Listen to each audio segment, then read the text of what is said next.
Assalamualaikum warahmatullahi wabarakatuh. Perkenalkan, nama saya Rizka Siti Alida dengan NIM E2110073. Di sini saya akan mereview materi perkuliahan pada tanggal 14 September 2022 pada pertemuan pertama mata kuliah hukum pidana. Jadi, pada pertemuan pertama di sini membahas mengenai pengertian apa itu hukum pidana, pembagian hukum pidana, fungsi hukum pidana, dan sumber hukum pidana.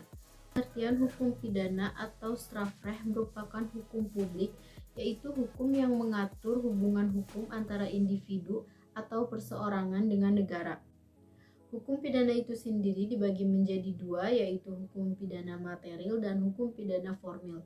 Hukum pidana material yaitu berisi mengenai larangan dan keharusan, dan bagi mereka yang melanggarnya akan dikenakan sanksi yang lebih berat daripada cabang ilmu hukum lain seperti yang diatur dalam KUHP.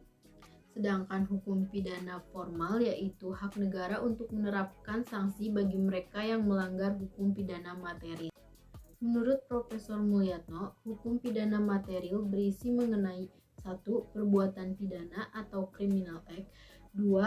Pertanggungjawaban pidana atau criminal responsibility, dan yang ketiga yaitu sanksi pidana atau criminal procedure.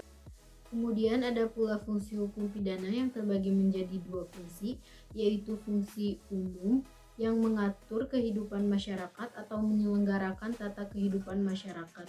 Dan yang kedua ada fungsi khusus, yaitu melindungi kepentingan hukum terhadap perbuatan yang melanggarnya dengan memberikan sanksi yang sifatnya lebih tajam. Adapun sumber hukum pidana yang terdiri dari 1. KUHP atau WVSNI yang berlaku sejak 1 Januari 1918 yang pada tanggal 17 Agustus menjadi KUHP. Dan yang kedua ada peraturan lain di luar KUHP seperti Undang-Undang Tindak Pidana Korupsi dan sebagainya.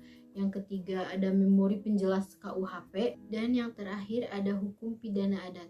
Baik, begitu saja yang dapat saya jabarkan dari pertemuan pertama pembelajaran mata kuliah hukum pidana.